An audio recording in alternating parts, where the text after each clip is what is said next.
Alright, assholes, we got the go-home show of AEW Dynamite to review, heading into AEW Full Gear this coming Saturday. Let's get into it. This is All Elite Review.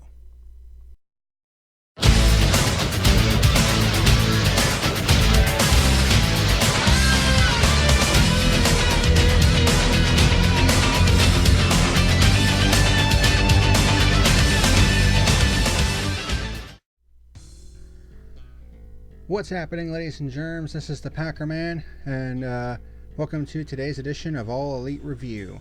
We're doing something a little bit different. From this point forward, I'm going to be combining AEW Dark with Dynamite, so there won't be any individual reviews for AEW Dark, because I just don't think it's really necessary. I mean, the videos aren't really that long. And another thing I'm going to do is I'm going to start abbreviating these reviews a little bit more. Not go as in-depth with them. I'll save that for the pay-per-views themselves. But anywho, let's go ahead and review the dark matches from the show from Charleston, West Virginia. There were 3 total matches. The first dark match was the chairman, Shawn Spears, against Michael Nakazawa. I'm not going to make any bones about this. Michael Nakazawa's gimmick sucks. I am not a fan of it whatsoever. And to be honest, I'm not really a big fan of Shawn Spears' heel turn. I thought that was pretty fucking stupid myself. Because, I mean, he was super over with the crowd, and then they just randomly decided, you know what, let's turn Shawn Spears heel. I don't get it. But when you have Michael Nakazawa and his stupid baby oil gimmick, of course you're going to get stupid shit during the match. And this match lasted way longer than it honestly should have. It lasted 8.5 minutes. And it got even more stupider when when Nakazawa pulled his jock strap out and put it in his hand. And I'm like, if Michael Nakazawa goes over Shawn Spears, I was going to throw something at my fucking TV. But thankfully Spears was able to stop him in his tracks. And he hit kind of a slingshot jackhammer, which actually looked pretty cool. That was actually kind of a unique move for the 3 count and the victory. So Shawn Spears, your winner. He moves to a record of 2-2, so moving back up the rankings. This match sucked. I gave it 1.5 stars out of 5. The next match was a tag match between the debuting Big Swole and Mercedes Martinez, who appeared at the Casino Battle Royal, taking on the team of Sadie Gibbs and Allie. I'm gonna be pretty honest. This tag match was kind of sloppy. There was a lot of sloppy bits in it. I think it went on just a bit too long because it really wasn't that good. Went for 14.5 minutes. There were some good spots in the match though, like Sadie Gibbs' Sasuke special. That was pretty cool. I think it was Big Swole with the super ripcord roaring elbow. That was actually a pretty cool move. Allie with her running Death Valley driver. But ultimately, it was Allie hitting her best super kick ever, which actually looked really good. And Sadie Gibbs hitting a moonsault. I believe it was on Big Swole for the 3 count and the victory. I gave that match 1.5 stars as well. And then you had, in the main event for Dark, Jurassic Express against Bad Boy Joey Janela and Jimmy Havoc. And of course, right away, you knew those two were not really going to get along, considering that they are rivals. And we certainly saw that at different points during this match. But despite all that, and despite the fact that Jimmy Havoc brought out a staple gun and got stapled by his own tag team partner, Joey Janela and Jimmy Havoc ended up going over to Jurassic Express when Joey Janela hit a sick avalanche package pile driver on Marco's stunt. It's a wonder he didn't suffer any significant neck damage or anything like that, and got the 3 count and the victory. So Janela goes to 2-3, and Jimmy Hammock goes to 2-4. Oh, and in between the second and third Dark matches, they had like a video package of Britt Baker basically saying she's going to kick B. Priestley's ass and talk about all the different joints in your jaw, because she is a dentist after all. She even dropped an F-bomb in there, so that was pretty funny. This was actually a pretty solid match. I gave it 3 stars out of 5. But at some point, they're gonna have to they're gonna have to throw Jurassic Express a bone. I mean, they're at 0-5 at this point, and it's like, why are you just? I mean, it just feels like they're enhancement talent right now. It's just fucking stupid. I mean, at some point you gotta start giving these guys victories, because I mean, Luchasaurus and Jungle Boy are just way too over. I mean, I realize that Luchasaurus is injured right now, but apparently it's not as bad as we initially thought it was. Apparently it's only a strained hamstring, which is good. So that means he's day-to-day right now. So he gets some rest on it and gets it healed up, then he'll be back sooner than we actually thought, which is good. Because if it was a tear, then he would have been out for up to 6 months. So right now he's day-to-day, and hopefully he'll return sooner rather than later. But yeah, after all this, there was a backstage segment where Joey Janela was smoking a cigarette. Tully Blanchard approached him, and he was apparently not very happy with Janela putting out a cigarette in his coffee. So he had Sean Spears attack Janela and basically shove his own cigarette into his mouth.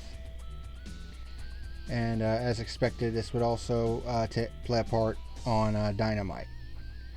But let's go ahead and get into reviewing this week's edition of AEW Dynamite. The 6th episode. 1 second.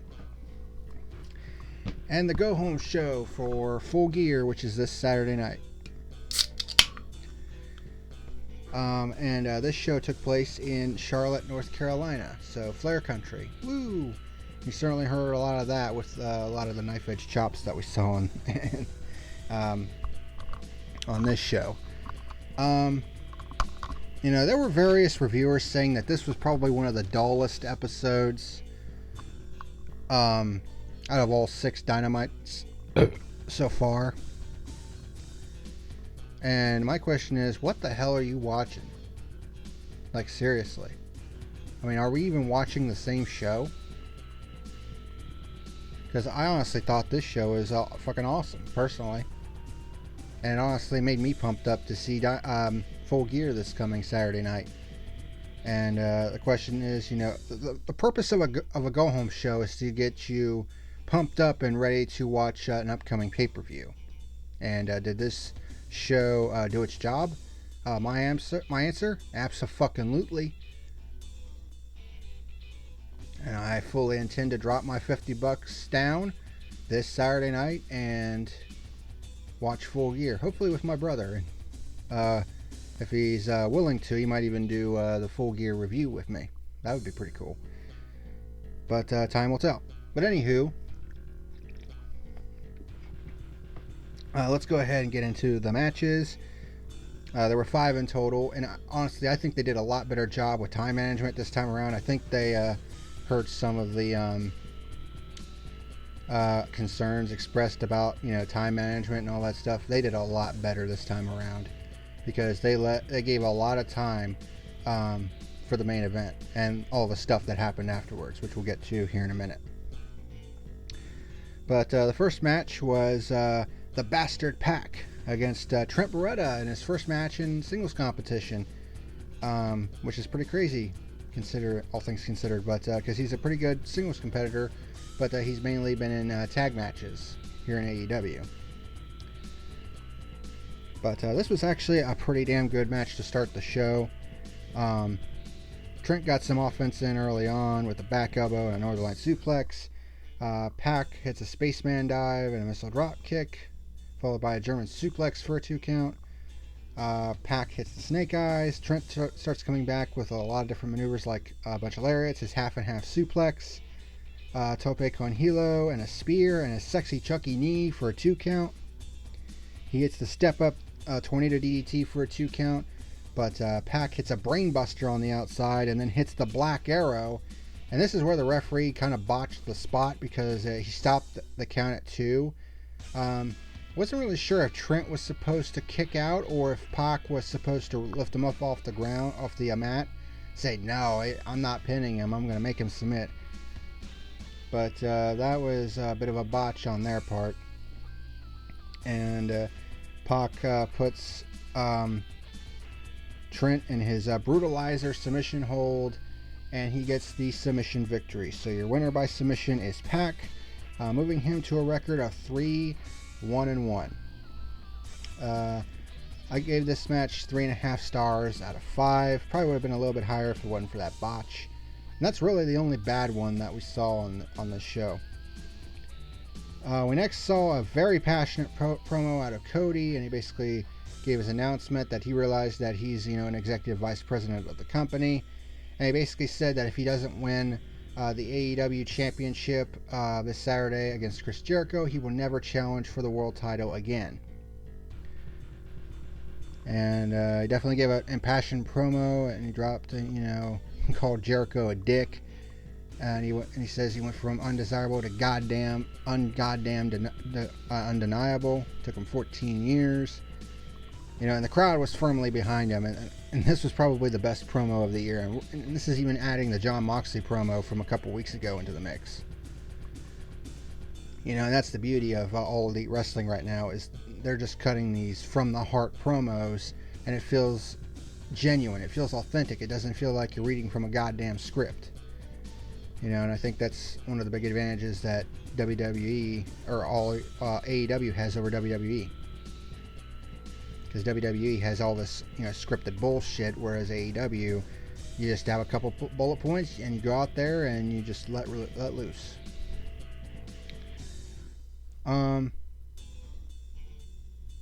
Then we get to a bronze medal match, which I thought was kind of interesting. The Dark Order versus Private Party, basically in a bronze medal match, and they actually had bronze medals that they were putting on the line. So I was like, okay, that's certainly different. And you would think that, well, it's for third place. What's the point? Well, the point was there was already a tag team title match booked for Full Gear, where SCU would face off with the Lucha Brothers. Of course, that was, to be expected. You want to get a much better ending than the one we saw in the tag team tournament final. But as it turned out, it's going to be a triple threat match, because the winner of this third place match would go on to join the Lucha Brothers and SCU in a triple threat World Tag Team title tournament. Okay. So, highlights of this match. The Dark Order did some nice tag team maneuvers like a corner splash and a lariat. Private Party, of course, with their go-to moves, the Manhattan Drop Enziguri and the Camel Clutch Double Stomp. Grayson with a nice Uranagi.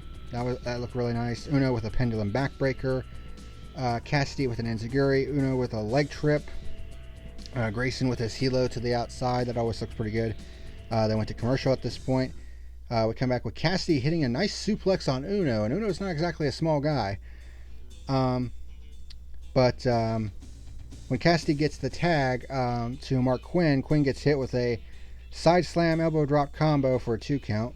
Quinn hits a nice step up drop kick though, and a moonsault and a tope con hilo. And he also hits a nice crescent kick, which I hadn't seen him do a crescent kick before.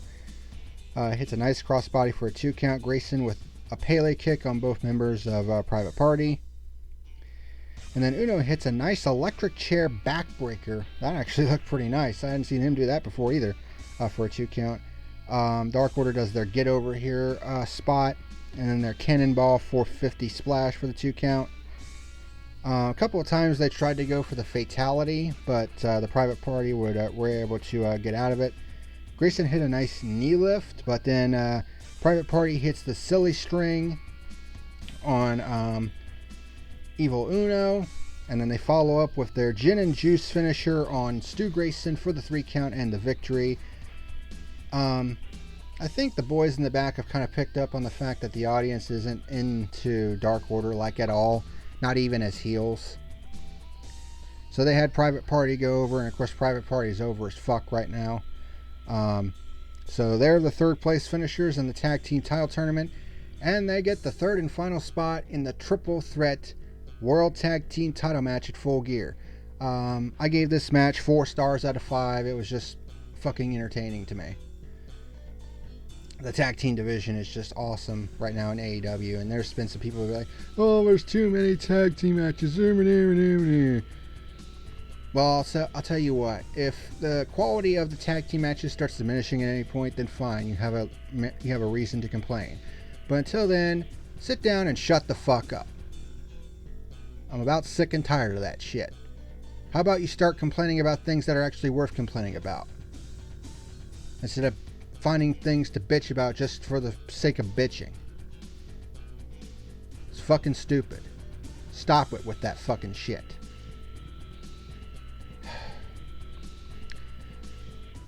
But anywho, so now for Full Gear, you have SCU, the tag team champions, defending them against the Lucha Brothers and Private Party in a pay-per-view where they're going to go balls to the wall. That match is going to be fire. I mean, to be honest, the entire card is kind of stacked. Like, holy shit, there's a lot of matches that are just going to be crazy. Full Gear definitely has the potential to be the best pay-per-view of the year. Will it actually happen, though? We'll see. We'll have to wait and see, but it has that potential. Let's see. Alright, so the next match is a women's tag team match. Jamie Hayter and Emi Sakura taking on Shanna and the women's champion Riho, making a return back into AEW for the first time in about 3 weeks, taking a couple weeks off. There was a lot of people that were saying that this match wasn't very good, and my question is, were we even watching the same match? I mean, this match had so many fucking highlights. I mean, it's not even funny. And it's pretty clear to me that the chemistry between all 4 of these ladies was pretty evident. Despite the fact that, you know, you have 3 different countries represented here. I mean, you have Shanna, who's from Portugal, now living in France. You have Jamie Hayter, who's from England. And then you have Sakura and Riho, who's from Japan. And yet all 4 of them were able to come together and deliver a pretty damn good tag match here. And one of the other things that people were complaining about is that, you know, kind of a double complaining thing. It's like, well, you know, the women don't seem to be featured as much on AEW right now. And then, you know, this tag match gets almost 15 minutes, and then people are like, oh, the match is too long. Seriously? Pick one side or the other, motherfucker. You can't have it both ways. Sit down and shut the fuck up. God damn it. People are fucking stupid, I swear. But yeah, some people were saying that this match wasn't that good. Oh, really? Let me give you the laundry list of highlights from this match, okay? Sakura starts out with her hair snapmare and Beal, which she does really nicely. Riho with a nice cartwheel into a knee strike. That looked nice. Shanna. It's only been 2 appearances, but much like Riho, I want to see more of Shanna, because the girl can fucking wrestle. Like, she has got some nice chops. Like, some of the moves that she performed in this tag match were just like, holy shit. She did some nice arm drags, a running uppercut, a one-legged drop kick. One particular move that she does pretty well is the running blockbuster, the somersault neckbreaker. And one thing I also noticed that Shanna and Riho actually did some pretty good tag team combinations. They did a double Jericho Bulldog, and then Riho kind of jumped into Shanna's arms, kind of did a wheelbarrow, picked her up, and they did like a double team splash. And I was like, damn, they actually worked pretty well together. Riho with a drop toe hold and went for the 619, but Sakura blocked it. into a butterfly backbreaker, one of her patented moves. Hayter starts hitting suplexes. Sakura with a running drop kick and a surfboard stretch. Hayter with elbow strikes, and these are all on Riho, by the way. Hits a couple body slams and puts Riho in a sleeper hold. Riho hits a head scissors takedown on Hayter, was going to go for the tag, but Sakura was like, I don't think so. But then Riho hits her with her victory roll stomp, which always looks really good. Gets the tag to Shanna, who starts hitting a violence party on Sakura, I believe. Hits her Superman punch for a 2 count. Hits a nice stunner. Hayter with a Uranagi backbreaker. And then Sakura with a flying crossbody in the corner, which is another one of her patented moves. But Shanna then hits a step-up Frankensteiner and a flying crossbody. A Shiranui, and then a sick-looking implant buster on Sakura for a 2 count. Just about fucking killed her. That looked nice. And then Sakura hits a nice smash mouth, which kind of came out of nowhere. It's kind of like a rolling cutter, but it's a little bit different.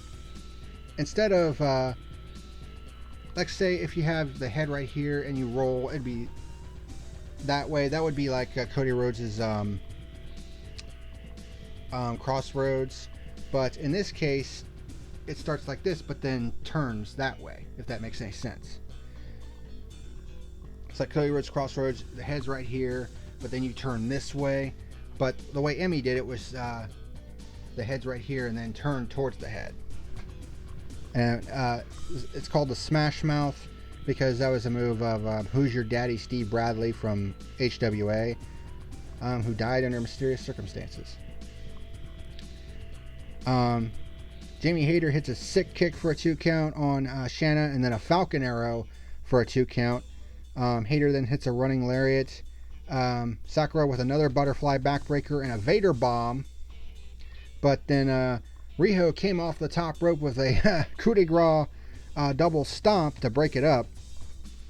Riho gets the tag, and then Riho and Sakura trade, pinning combinations, like coming up with like different pinning moves, until Sakura hit a La Magistral Cradle and gets the surprise 3 count on Riho for the victory. So for those of you that are saying, oh, why was Sakura getting, the women's title match at Full Gear?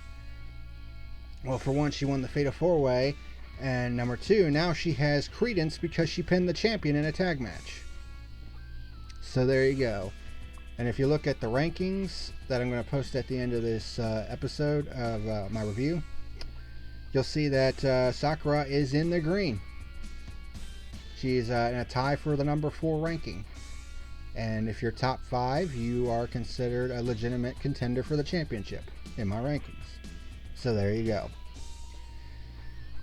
This was a damn fine tag match. Went about 13 3/4 minutes.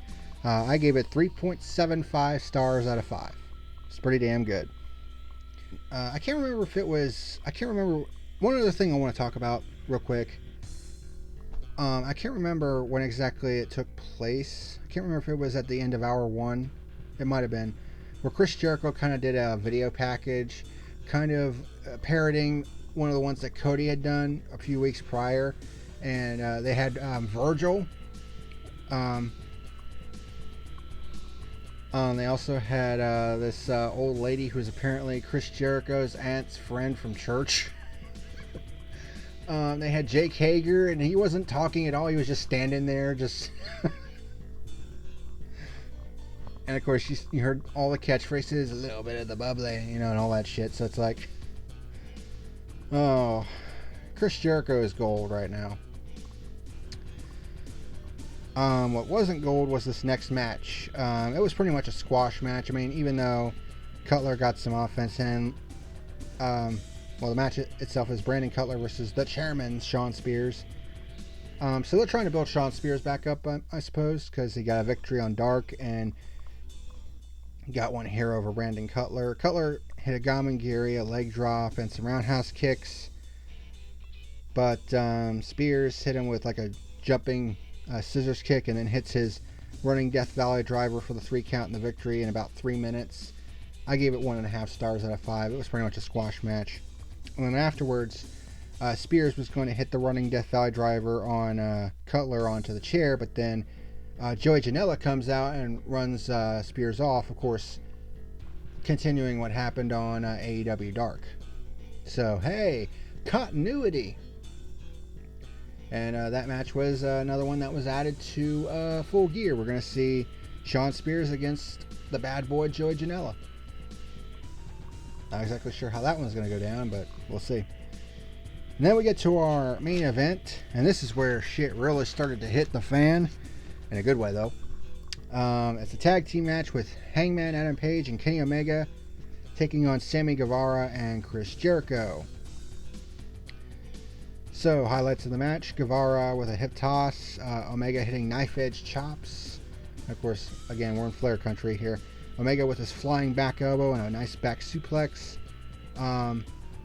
He tags in Page. Omega hits a Kotaro Crusher, and then Page hits a Shooting Star Press for a 2 count, the ground version. Page with a nice wrist clutch fall away slam for a 2 count. It has like a pinning combination. Hits a nice big boot. Jericho comes in and hits a missile drop kick and a nice suplex. Page counters with one of his own and then a lariat. Omega with sledge strikes for a 2 count. Hits his Singapore roll moonsault for a 2 count. Guevara hits an enziguri, tries to come off the top rope, but Omega with an anti-air drop kick. Hager interferes when Omega tried to do like a dive to the outside. Interferences, they fucking suck. Guevara with a nice drop kick and a Samoan drop for a 2 count. Page with another big boot and a fall-away slam. Omega hits his tope con hilo. Hangman with a nice moonsault to the outside, so things were getting crazy here. And then Pac interferes and kicks Hangman in the balls. Kind of a replay of what happened a couple weeks ago in their match. And Jericho takes advantage and hits the Judas effect on Hangman for the 3 count and the victory in 13 minutes and 4 seconds. I gave this match 3.5 stars out of 5. Afterwards, Jericho, Guevara, and Hager, start attacking Omega. Cody comes down and runs Hager and Jericho out of the ring, hits Guevara with the layout uppercut. So it looked like that was going to be it, right? Wrong. MJF comes out with a chair and plasters Hager in the back with it. A funny thing kind of happened. When Hager heard the crowd, he kind of tensed up, kind of anticipating the chair shot. And then MJF hits Jericho in the gut with the chair, sends him back into the ring, and Cody hits the crossroads on him. Picks up the championship belt and holds it up to the crowd, saying, "Yeah, this is going to be mine on Saturday." And that was going to be it, right? Nope. Jon Moxley comes out from the crowd with his barbed wire baseball bat. And Omega had rolled back into the ring at this point. And he sees that Moxley has now come out to ringside, and he has locked eyes with him. Jericho goes back up to the apron and pulls Cody to the outside, and him and Hager start beating him down, and then MJF gets involved, and it just becomes a brawl at ringside. Omega rolls out of the ring, goes under the ring, and grabs his barbed wire wrapped broom. So Moxley and Omega face off in the ring once again with their barbed wire weapons, but then out comes Proud and Powerful and attack the both of them. And they grab their weapons, and it looks like they're going to use them. But then the Young Bucks come out and hit Proud and Powerful with their double super kicks, which knocked them to the outside. And they do suicide dives to the outside. And everybody just starts fighting up the ramp and up to the stage. Proud and Powerful get the upper hand on the Bucks. And it looks like they're going to do the double powerbomb like they did to Ricky Morton the previous week, except it was going to be off the stage. But Omega makes the save, pulls Matt out of harm's way, and hits a sick V-trigger. I think it was on Santana. It was one of the Proud and Powerful guys. I can't remember if it was Santana or not. I think it was Santana. And then Moxley comes up and hits the Dirty D's on Ortiz. And then Omega and Moxley face off once again. They just start brawling. They go through one of the entrance ramps. And then everybody else is just fighting around the other entrance ramp. Nick climbs up to the top of it and does a somersault plunge onto the entire group. And it knocks Chris Jericho into a frickin' cameraman. And this entire time, the announcers, Jim Ross and Tony Schiavone and Excalibur, was like, holy shit, just, doing their thing. We heard, classic JR, once again, it was just like, holy shit. And one of the things that I noticed that all these guys, I mean, they're doing this, this brawl on the stage, and it's like, you could tell that they're just having a blast doing this shit. And the crowd could tell as well, because it's like, this is just fucking crazy. And they start chanting, holy shit, exactly. And then they separate, they stare at each other for a minute or two, and then they attack each other once again. So the fight was back on, and it happened for a few more minutes, and that's how the show ends. And there was someone who was doing a review that said, yeah, this kind of brawl just made me less interested in watching Full Gear. And I'm just like, maybe it's time for you to watch something else, because you don't know what the fuck you're talking about. Like, how does this not get you pumped up to watch Full Gear? Like, and you say that it makes you less interested? You realize how fucking stupid that sounds? Whatever. If they want to be that fucking stupid, then let them be that stupid. Whatever. But, I can't remember if I gave a rating for the main event. I think I said 3.5 stars out of 5. But overall, my final rating for the Go Home show, for Full Gear, I'm going to give it an 8 out of 10. It was definitely one hell of a good show. Of course, you had the one botch in the first match, and the Cutler Spears match was just eh. Of course, it was a squash match, so there wasn't really much to it. But, I mean, the rest of the matches were pretty damn good. I mean, all 3 tag matches were pretty damn good, to be honest. And, of course, the brawl at the end, the promos that we saw. Oh, and Pac cut a promo after he beat Trent as well. So, a lot of good balance between promos and action in this show. And plus, time management was a lot better. A vast improvement. So, yeah. Full Gear is going to be one hell of a show this coming Saturday night, I feel. And I can't wait for it, because there's a lot of good matches on tap. But anywho, that is pretty much going to do it for tonight's review.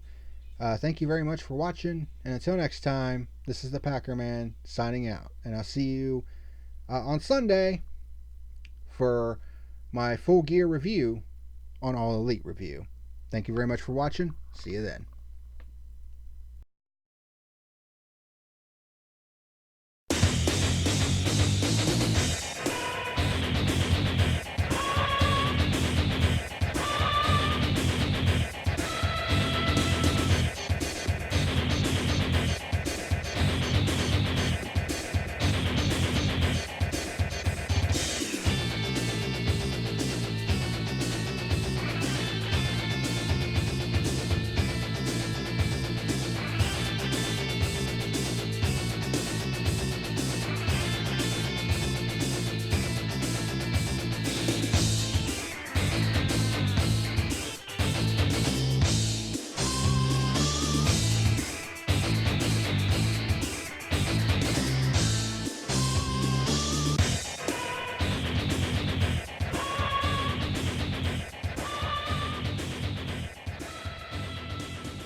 Well, that is all for today's video. Thank you very much for watching. Be sure to rate, comment, favorite, like, and subscribe to my channels here on YouTube.com and over on BitChute.com. If you would like to sponsor my channel, go to my channel page at subscribestar.com. Thank you very much for watching, and until next time, this is the PackerMan, signing out. Have a good one.